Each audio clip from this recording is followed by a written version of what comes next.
একটি খুঁটি, একটি রশি আর কয়েক হাত জায়গা, এটাই যেন ৩৫ বছর বয়সী শহীদ শেখের পুরো পৃথিবী।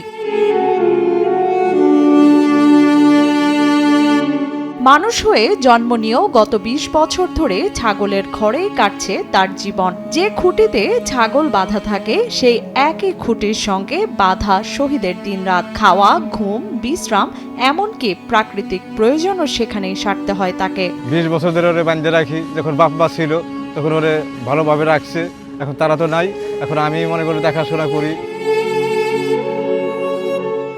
রাজবাড়ীর গোয়ালন্দ পৌরসভার কাজীপাড়ার বাসিন্দা শহীদ শেখ মাত্র ১৫ বছর বয়সে মা বাবাকে হারানোর পর তার মানসিক অবস্থার আরও অবনতি ঘটে। এরপর প্রায়ই বাড়ি থেকে বেরিয়ে হারিয়ে যেতেন তিনি। অনেক খোঁজাখুঁজির পর বিভিন্ন জায়গা থেকে তাকে ফিরিয়ে আনতে হতো। টাইম মতন খাবার দেওয়া লাগে, খাবার একটু কম হলে ও চিকতে পারে, ওই তখন খাবার দিবে আসলে চিকতে দেরি হয়ে গেছে, তখন খাবার গেলে মনে করে দিল আমার থাপড় মেরে দিল, মুখ চুপ করে দেয় থাপড় মেরে।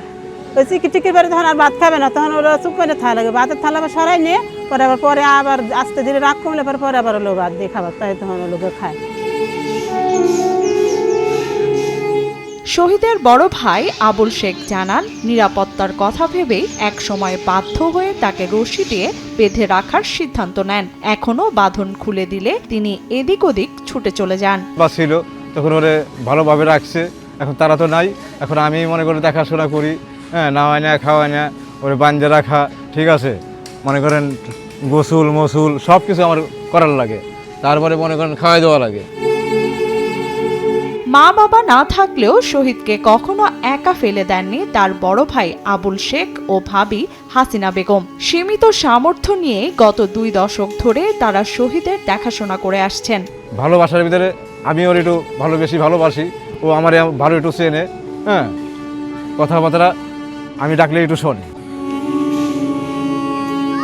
হাসিনা বেগম জানান, কখনো কখনো শারীরিক ও মানসিকভাবে ভেঙে পড়লেও শহীদের সঙ্গে খারাপ আচরণ করেন না।